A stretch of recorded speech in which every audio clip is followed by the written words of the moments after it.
नमस्कार, मैं स्वाति आपके अपने चैनल इंडियन माइथोलॉजिकल स्टोरीज में आपका स्वागत करती हूँ। आज आपको विष्णु पुराण के पहले भाग का 9वां अध्याय सुनाने जा रही हूँ। अध्याय में दुर्वासा जी के शाप से इंद्र का पराजय, ब्रह्मा जी की स्तुति से प्रसन्न हुए, भगवान का प्रकट होकर देवताओं को समुद्र मंथन का उपदेश करना तथा देवता और दैत्यों का समुद्र मंथन। श्री पराशर जी बोले, हे मैत्रेय, तुमने इस समय मुझसे जिसके विषय में पूछा है वह श्री संबंध मैंने श्री मारीची ऋषि से सुना था, वह मैं तुम्हें सुनाता हूँ, सुनो। एक बार शंकर के अंश अवतार श्री दुर्वासा जी पृथ्वी तल में विचर रहे थे। घूमते घूमते उन्होंने एक विद्याधरी के हाथों में संतानक पुष्पों की एक दिव्य माला देखी। वे ब्राह्मण, उसकी गंध से सुवासित होकर वह वन वासियों के लिए अति सेवनीय हो रहा था। तब उन उन्मत्त वृत्ति वाले विप्रवर ने वह सुंदर माला देखकर उस विद्याधर सुंदरी से मांगा। उसके मांगने पर वह बड़े बड़े नेत्रों वाली कृशांगी विद्याधरी ने उन्हें आदर पूर्वक प्रणाम कर वह माला दे दी। हे मैत्रेय, उन उन्मत्त वेशधारी विप्रवर ने उसे लेकर अपने मस्तक पर डाल दिया और पृथ्वी पर विचरने लगे। इसी समय उन्होंने उन्मत्त ऐरावत त्रिलोक्याधिपति शचीपति इंद्र को देखा। उन्हें देखकर मुनिवर दुर्वासा ने उन्मत्त के समान व मत वाले बहरों से गुंजायमान माला अपने सिर पर से उतारकर देवराज इंद्र के ऊपर फेंक दी। देवराज ने उसे लेकर ऐरावत के मस्तक पर डाल दी। उस समय वह ऐसी सुशोभित हुई मानो कैलाश पर्वत के शिखर पर श्री गंगा जी विराजमान हो। उस मदोन्मत्त हाथी ने भी उसकी गंध से आकर्षित हो उसे सूंड से सूंपकर पृथ्वी पर फेंक दिया। हे मैत्रेय, यह देखकर मुनि श्रेष्ठ भगवान दुर्वासा जी अति क्रोधित हुए और देवराज इंद्र से इस प्रकार बोले। दुर्वासा जी ने कहा, अरे ऐश्वर्य के मद से दूषित चित्त इंद्र, तू बड़ा ढीठ है। तूने मेरी दी हुई संपूर्ण शोभा की धाम माला का कुछ भी आदर नहीं किया। अरे, तूने ना तो प्रणाम करके बड़ी कृपा की और ना हर्ष से प्रसन्न वंदन होकर उसे अपने सिर पर ही रखा। रे मूढ़, तूने मेरी दी हुई माला का कुछ भी मूल्य नहीं किया, इसलिए तेरा त्रिलोकी का वैभव नष्ट हो जाएगा। इंद्र, निश्चय ही तू मुझे और ब्राह्मणों के समान समझता है, इसलिए तुझ अतिमानी ने हमारा इस प्रकार अपमान किया है। तेरा यह त्रिभुवन शीघ्र ही श्रीहीन हो जाएगा। रे देवराज, जिसके क्रोध होने पर संपूर्ण चराचर जगत भयभीत हो जाता है, उस मेरा ही तूने अति गर्व से इस प्रकार अपमान किया। श्री पराशर जी बोले, तब तो इंद्र ने तुरंत ही ऐरावत हाथी से उतरकर निष्पाप मुनिवर दुर्वासा जी को प्रसन्न किया। तब उसके प्रणाम आदि करने से प्रसन्न होकर मुनिश्रेष्ठ दुर्वासा जी उससे इस प्रकार कहने लगे। दुर्वासा जी बोले, इंद्र, मैं कृपालु चित्त नहीं हूँ। मेरे अंतःकरण में क्षमा को स्थान नहीं है। वे मुनिजन तो और ही हैं, तुम समझो, मैं तो दुर्वासा हूँ ना। गौतम आदि अन्य मुनिजनों ने व्यर्थ ही तुझे इतना मुंह लगा रखा है, पर याद रख, मुझ दुर्वासा का सर्वस्व तो क्षमा करना नहीं है। दया मूर्ति वशिष्ठ आदि के बढ़ बढ़कर स्तुति करने से तू इतना गर्वीला हो गया है कि आज मेरा भी अपमान करने चला है। अरे, आप त्रिलोकी में भ्रकुटी को देखकर भयभीत ना हो जाएं। रे शतकृते, तू बारंबार अनुनय विनय करने का ढोंग क्यों करता है? तेरे इस कहने सुनने से क्या होगा, मैं क्षमा नहीं कर सकता। श्री पराशर जी बोले, हे ब्राह्मण, इस प्रकार कहवे विप्रवर वहां से चल दिए और इंद्र भी ऐरावत पर चढ़कर अमरावती को चले गए। हे मैत्रेय, तभी से इंद्र के सहित तीनों लोग वृक्ष लता आदि के शीर्ण हो जाने से श्रीहीन और नष्ट भ्रष्ट होने लगे। तब से यज्ञों का होना बंद हो गया, तपस्वियों ने तप करना छोड़ दिया तथा लोगों का दान आदि धर्मों में चित्त नहीं रहा। हे द्विजोत्तम, संपूर्ण लोग लोभादि के वशीभूत हो जाने से सत्व शून्य हो गए और तुच्छ वस्तुओं के लिए भी ललायत रहने लगे। जहाँ सत्व होता है वहीं लक्ष्मी रहती है और सत्व भी लक्ष्मी का ही साथी है। श्रीहीनों में भला सत्व कहाँ, और बिना सत्व के गुण कैसे ठहर सकते हैं? बिना गुणों के पुरुष में बल, शौर्य आदि सभी का अभाव हो जाता है और निर्बल तथा अशक्त पुरुष सभी से अपमानित होता है। अपमानित होने पर प्रतिष्ठित पुरुष की बुद्धि बिगड़ जाती है। इस प्रकार त्रिलोकी के श्रीहीन और सत्व रहित हो जाने पर दैत्य और दानवों ने देवताओं पर चढ़ाई कर दी। सत्व और वैभव से शून्य होने पर दैत्यों ने लोभवश निसत्व और श्रीहीन देवताओं से घोर युद्ध ठाना। अंत में दैत्यों द्वारा देवता लोग परास्त हुए। तब इंद्रादि समस्त देवगण अग्निदेव को आगे कर महाभाग पितामह श्री ब्रह्मा जी की शरण गए। देवताओं से संपूर्ण वृतांत सुनकर श्री ब्रह्मा जी ने उनसे कहा, हे देवगण, तुम दैत्य दलन परावेश्वर भगवान विष्णु की शरण जाओ, जो संसार की उत्पत्ति, स्थिति और संहार के कारण है।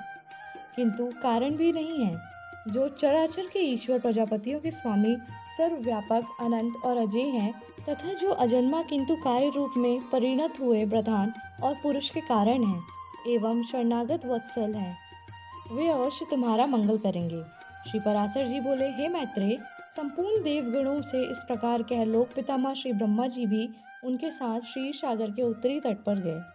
वहां पहुंचकर पितामह ब्रह्मा जी ने समस्त देवताओं के साथ परावरनाथ श्री विष्णु भगवान की अति मंगलमय वाक्यों से स्तुति की। ब्रह्मा जी कहने लगे, जो समस्त अणुओं से भी अणु और पृथ्वी आदि समस्त गुरुओं से भी गुरु हैं, उन निखिल लोक विश्राम पृथ्वी के आधार स्वरूप अप्रकाश्य, अभेद्य, सर्वरूप, सर्वेश्वर, अनंत, अज और अव्यय नारायण को मैं नमस्कार करता हूँ। मेरे सहित संपूर्ण जगत जिसमें स्थित है, जिससे उत्पन्न हुआ है, और जो देव सर्वभूतमय है तथा जो पर से भी परे हैं, जो पर पुरुष से भी पर हैं, मुक्ति लाभ के लिए मोक्षकामी मुनिजन जिसका ध्यान करते हैं, तथा जिस ईश्वर में सत्ववादी प्राकृतिक गुणों का सर्वदा अभाव है, वह समस्त शुद्ध पदार्थों से भी परम शुद्ध परमात्म स्वरूप आदि पुरुष हम पर प्रसन्न हो। जिस शुद्ध स्वरूप भगवान की शक्ति, कला, काष्ठा और मुहूर्त आदि काल क्रम का विषय नहीं है, वे भगवान विष्णु हम पर प्रसन्न हों। जो शुद्ध स्वरूप होकर भी उपचार से परमेश्वर अर्थात लक्ष्मीपति कहलाते हैं, और जो समस्त देहधारियों के आत्मा हैं, वे श्री विष्णु भगवान हम पर प्रसन्न हों। जो कारण और कार्य रूप हैं तथा कारण के भी कारण और कार्य के भी कार्य हैं, वे श्री हरि हम पर प्रसन्न हों। जो भोक्ता और भोग्य, सृष्टा और सृज्य तथा कर्ता और कार्य रूप स्वयं ही हैं, उस परम पद को हम प्रणाम करते हैं। जो विशुद्ध बोध स्वरूप, नित्य, अजन्मा, अक्षय, अव्यय, अव्यक्त और अविकारी है, वही विष्णु का परम पद है। जो न स्थूल है, न सूक्ष्म है, न किसी के अन्य विशेषण का विषय है, वही भगवान विष्णु का नित्य निर्मल परम पद है। हम उसको प्रणाम करते हैं। जिसके अयुतांश में यह विश्व रचना की शक्ति स्थित है, तथा जो परब्रह्म स्वरूप है, उस अव्यय को हम प्रणाम करते हैं। नित्य युक्त योगीगण अपने पुण्य पाप आदि का क्षय हो जाने पर ओमकार द्वारा चिंतनीय जिस अविनाशी पद का साक्षात्कार करते हैं, वही भगवान विष्णु का परम पद है। जिसको देवगण, मुनिगण, शंकर और मैं कोई भी नहीं जान सकते, वही परमेश्वर श्री विष्णु का परम पद है। जिस अभूतपूर्ण देव की ब्रह्मा, विष्णु और शिवरूप शक्तियाँ हैं, वही भगवान विष्णु का परम पद है। हे सर्वेश्वर, हे सर्वभूतात्मन, हे सर्वरूप, हे सर्वाधार, हे अच्युत, हे विष्णु, हम भक्तों पर प्रसन्न होकर हमें दर्शन दीजिए। श्री पराशर जी बोले, ब्रह्मा जी के इन शब्दों को सुनकर देवगण भी प्रणाम करके बोले, प्रभु, हम पर प्रसन्न होकर हमें दर्शन दीजिए। हे अच्युत, जिसे ये भगवान ब्रह्मा जी भी नहीं जानते, आपके उस परम पद को हम प्रणाम करते हैं। तदंतर ब्रह्मा और देवगणों के बोल चुकने पर बृहस्पति आदि समस्त देवर्षिगण कहने लगे, जो परम स्तवनीय आदि यज्ञ पुरुष है और पूर्वजों के भी पूरे मूल हैं, उस जगत के रचयिता निर्विशेष परमात्मा को हम नमस्कार करते हैं। भूत भवेश यज्ञ मूर्तिधर भगवान, हे अव्यय, हम सब शरणागतों पर आप प्रसन्न होइए और दर्शन दीजिए। हे नाथ, हमारे सहित हे ब्रह्मा जी, रुद्रों के सहित भगवान शंकर, 12 आदित्यों के सहित भगवान पूषा, अग्नियों के सहित पावक, और ये दोनों अश्विनी कुमार, 8 वसु, समस्त मरुद्गण, साध्यगण, विश्वदेव तथा देवराज इंद्र के ये सभी देवगण दैत्य सेना से पराजित होकर अति परिणत हो आपकी शरण में आए हैं। श्री पराशर जी बोले, हे मैत्रेय, इस प्रकार स्तुति किए जाने पर शंख चक्रधारी भगवान परमेश्वर उनके सम्मुख प्रकट हुए। तब उस शंख चक्रधारी उत्कृष्ट तेजो राशि में अपूर्व दिव्य मूर्ति को देखकर पितामह आदि समस्त देवगण अति विनय पूर्वक प्रणाम कर सोमवश चकित नयन हो उन कमल नयन भगवान की स्तुति करने लगे। देवगण बोले, हे प्रभु, आपको नमस्कार है। नमस्कार है, आप निर्विशेष, तदापि आप ही ब्रह्मा है, आप ही शंकर है, तथा आप ही इंद्र, अग्नि, पवन, वरुण, सूर्य और यमराज हैं। हे देव, वसुगण, मरुदगण, सात्यगण और विश्व देवगण भी आप ही हैं, तथा आपके सम्मुख जो यह देव समुदाय है, ये जगत सृष्टा, वह भी आप ही हैं, क्योंकि आप सर्वत्र परिपूर्ण हैं। आप ही यज्ञ हैं, आप ही वषटकार हैं, तथा आप ही ओमकार और आप ही प्रजापति हैं। हे सर्वात्मन, विद्या, वेद और संपूर्ण जगत आप ही का स्वरूप तो है। हे विष्णु, दैत्यों से परास्त हुए हम आतुर होकर आपकी शरण में आए हैं। हे सर्वस्वरूप, आप हम पर प्रसन्न होइए और अपने तेज से हमें सशक्त कीजिए। हे प्रभु, जब तक जीव संपूर्ण पापों को नष्ट करने वाले आपकी शरण में नहीं जाता, तभी तक उसमें दीनता, इच्छा, मोह और दुख आदि रहते हैं। हे प्रसन्नात्मन, हम शरणागतों पर आप प्रसन्न होइए और हे नाथ, अपनी शक्ति से हम देवताओं के तेज को फिर बढ़ाइए। दुर्वासा जी के शाप से इंद्र का पराजय, ब्रह्मा जी की स्तुति से प्रसन्न हुए भगवान का प्रकट होकर देवताओं को समुद्र मंथन का उपदेश करना तथा देवता और दैत्यों का समुद्र मंथन। श्री पराशर जी बोले, विनीत देवताओं द्वारा इस प्रकार स्तुति किए जाने पर विश्वकर्मा भगवान हरि प्रसन्न होकर इस प्रकार बोले, हे देवगण, मैं तुम्हारे तेज को फिर बढ़ाऊंगा। तुम इस समय मैं जो कहता हूँ वह करो। तुम दैत्यों के साथ संपूर्ण औषधियाँ लाकर अमृत के लिए क्षीर सागर में डालो और मंदराचल को मथानी तथा वासुकी नाग को नीति बनाकर उसे दैत्य और दानवों के सहित मेरी सहायता से मत कर अमृत निकालो। तुम लोग साम नीति का अवलंबन कर दैत्यों से कहो कि इस काम में सहायता करने से आप लोग भी इसके फल में समान भाग पाएंगे। समुद्र के मथने पर उससे जो अमृत निकलेगा उसका पान करने से तुम सबल और अमर हो जाओगे। हे देवगण, तुम्हारे लिए मैं ऐसी युक्ति करूँगा जिससे तुम्हारे द्वेषी दैत्यों को अमृत ना मिल सकेगा और उनके हिस्से में केवल समुद्र मंथन का क्लेश ही आएगा। श्री पराशर जी बोले कि ऐसा कहने पर सभी देवगण दैत्यों से संधि करके अमृत प्राप्ति के लिए यत्न करने लगे। हे मैत्रेय, देव, दानव व दैत्यों ने नाना प्रकार की औषधियाँ लाकर उन्हें शरद ऋतु के आकाश सी निर्मल कांति वाले क्षीर सागर के जल में डाला और मंदराचल को मथानी तथा वासुकी नाग को नीति बनाकर बड़े वेग से अमृत मथना आरंभ किया। भगवान ने जिस ओर वासुकी पूंछ थी उस ओर देवताओं को तथा जिस ओर मुख था उधर दैत्यों को नियुक्त किया। महातेजस्वी वासु के मुख से निकलते हुए निश्वास अग्नि से झुलसकर सभी दैत्यगण निस्तेज हो गए और उसी श्वास वायु से विक्षिप्त हुए मेषों के पूंछ की ओर बरसते रहने से देवताओं की शक्ति बढ़ती गई। हे महामुने, भगवान स्वयं कूर्म रूप धारण कर क्षीर सागर में घूमते हुए मंदराचल के आधार हुए और वही ही चक्र गदाधर भगवान अपने एक अन्य रूप से देवताओं में और एक रूप से दैत्यों में मिलकर नागराज को खींचने लगे थे। तथा हे मैत्रेय, एक अन्य विशाल रूप से जो देवता और दैत्यों को दिखाई नहीं देता था, श्री केशव ने ऊपर से पर्वत को दबा रखा था। भगवान श्री हरि अपने तेज से नागराज वासु के बल का संचार करते थे और अपने अन्य तेज से वे देवताओं का बल बढ़ा रहे थे। इस प्रकार देवता और दानवों द्वारा क्षीर सागर में मथे जाने पर पहले हवि की आश्रय रूपा सुर पूजिता कामधेनु उत्पन्न हुई। हे महामुने, उस समय देव और दानवगण अति आनंदित हुए और उसकी ओर चित खींच जाने पर उनकी टकटकी बंध गई। फिर स्वर्गलोक में यह क्या है, इस प्रकार चिंता करते हुए सिद्धों के समक्ष मत से घूमते हुए नेत्रों वाली वारुणी देवी प्रकट हुई और पुनः मंथन करने पर उस क्षीर सागर से अपनी गंध से त्रिलोकी को सुगंधित करने वाला तथा सुर सुंदरियों को आनंदवर्धक कल्प वृक्ष उत्पन्न हुआ। हे मैत्रेय, तत्पश्चात क्षीर सागर से फिर चंद्रमा प्रकट हुआ जिससे महादेवी ने ग्रहण कर लिया। इसी प्रकार क्षीर सागर से उत्पन्न हुए विष को नागों ने ग्रहण किया।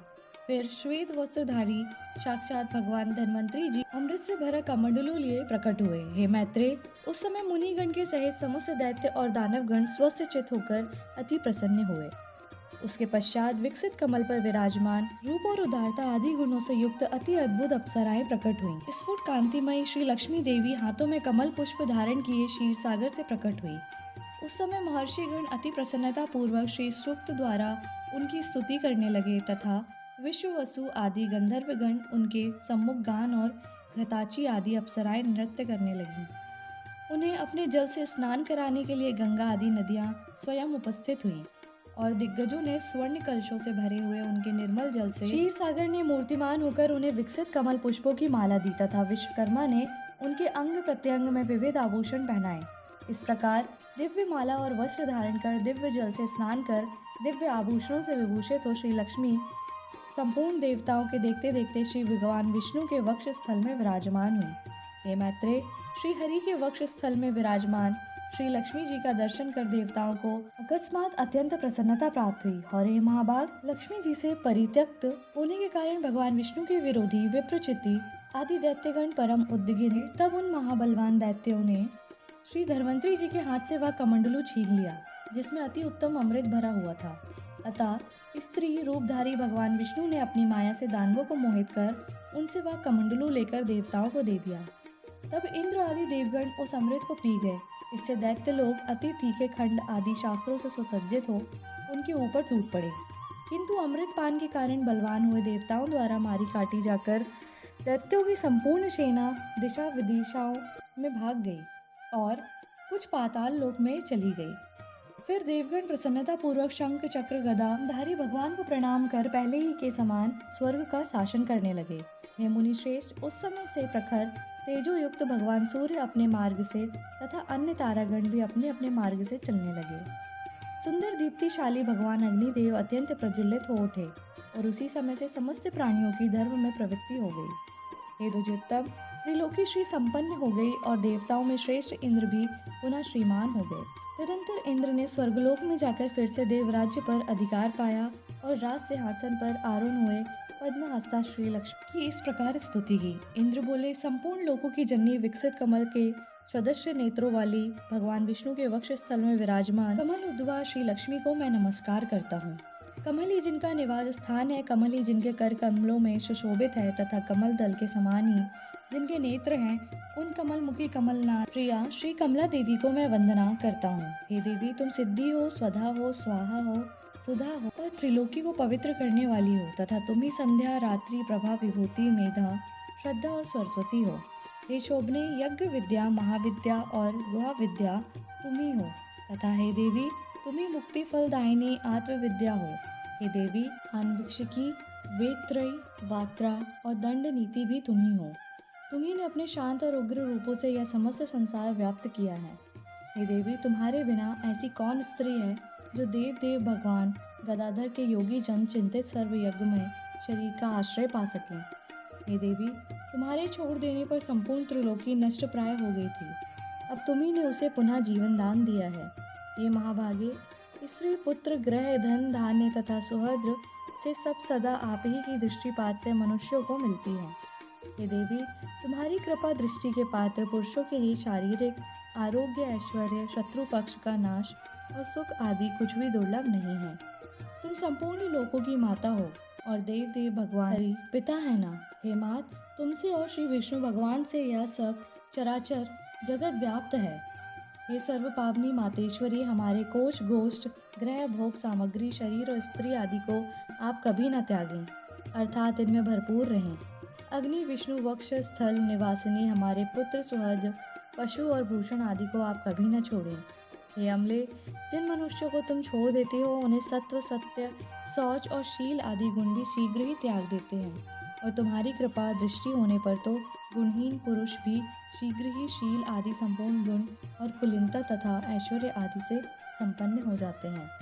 हे देवी, जिस पर तुम्हारी कृपा दृष्टि है वही प्रशंसनीय है, वही गुणी है, वही धन भाग्य है, वही कुलीन और बुद्धिमान है तथा वही शूरवीर और पराक्रमी है। हे विष्णु प्रिय, हे जगत जननी, तुम जिससे विमुख हो उसके तो शील आदि सभी गुण तुरंत अवगुण रूप हो जाते हैं। हे देवी, तुम्हारे गुणों का वर्णन करने में मैं तो क्या श्री ब्रह्मा जी की रचना भी समर्थ नहीं है। अतः हे कमला नयने, अब मुझ पर प्रसन्न हो और मुझे कभी न छोड़ो। श्री पराशर जी बोले, हे द्विज, इस प्रकार सम्यक स्तुति किए जाने पर सर्वभूत स्थित श्री लक्ष्मी जी सब देवताओं को सुनते हुए इंद्र से इस प्रकार बोली। श्री लक्ष्मी जी बोली, हे देवेश्वर इंद्र, मैं तेरे इस स्त्रोत से अति प्रसन्न हूँ। तुझको जो अभिष्ट हो वही वर मांग ले, मैं तुझे वरदान देने के लिए ही यहाँ आई हूँ। इंद्र बोले, हे देवी, यदि आप वर देना चाहती हैं और मैं भी यदि वर पाने योग्य हूँ तो मुझको पहला वर तो यही दीजिए कि आप इस त्रिलोकी का कभी त्याग नहीं करेंगी, और हे समुद्र संभवे, दूसरा वर मुझे यह दीजिए कि जो कोई आपकी इस स्त्रोत से स्तुति करे उसे आप कभी ना त्यागें। श्री लक्ष्मी जी बोली, हे देवश्रेष्ठ इंद्र, मैं अब इस त्रिलोकी को कभी ना छोड़ूंगी। तेरे स्तोत्र से प्रसन्न होकर मैं तुझे यह वर देती हूँ तथा जो कोई मनुष्य प्रातःकाल और सायंकाल के समय इस स्त्रोत्र से मेरी स्तुति करेगा उससे भी मैं कभी विमुख न होंगी। श्री पराशर जी बोले, हे मैत्रेय, इस प्रकार पूर्व काल में महाभागा श्री लक्ष्मी ने देवराज की स्त्रोत्र रूप आराधना से संतुष्ट होकर उन्हें यह वर दिए। लक्ष्मी जी पहले भृगु जी के द्वारा ख्याति नामक स्त्री से उत्पन्न हुई थी, फिर अमृत मंथन के समय देव और दानवों के प्रयत्न से वे समुद्र से प्रकट हुई। इस प्रकार संसार के स्वामी देवादिदेव श्री विष्णु भगवान जब जब अवतार धारण करते हैं तभी लक्ष्मी जी उनके साथ रहती हैं। जब श्री हरि आदित्य रूप हुए तो वे पद्म से फिर उत्पन्न हुई तथा जब वे परशुराम हुए तो ये पृथ्वी हुई। श्री हरि के राम होने पर ये सीता जी हुई और कृष्ण अवतार में श्री रुक्मणी जी हुई। इसी प्रकार अन्य अवतारों में भी ये भगवान से कभी पृथक नहीं होती। भगवान के देव रूप होने पर ये दिव्य शरीर धारण करती हैं और मनुष्य होने पर मानवीय रूप से प्रकट होती हैं। विष्णु भगवान के शरीर के अनुरूप ही ये अपना शरीर भी बना लेती हैं। जो मनुष्य लक्ष्मी जी के जन्म की इस कथा को सुनेगा अथवा पढ़ेगा, उसके घर में तीनों कुलों के रहते हुए कभी लक्ष्मी का नाश ना होगा। हे मुने, जिन घरों में लक्ष्मी जी के इस स्तोत्र का पाठ होता है, उन्हें कलह की आधारभूत दरिद्रता कभी नहीं ठहर सकती। हे ब्राह्मण, तुमने जो मुझसे पूछा था कि पहले भृगु जी की पुत्री होकर फिर लक्ष्मी जी क्षीर सागर समुद्र से कैसे उत्पन्न हुई, सो मैंने तुमसे यह सब वृतांत कह दिया। इस प्रकार इंद्र के मुख से प्रकट हुई यह लक्ष्मी जी की स्तुति सकल विभूतियों की प्राप्ति का कारण है। जो लोग इसका नित्य प्रति पाठ करेंगे, उनके घर में निर्धनता कभी नहीं रहेगी। इसी से 9वां अध्याय समाप्त होता है। बोलिए विष्णु भगवान की जय, बोलिए लक्ष्मी मैया की जय।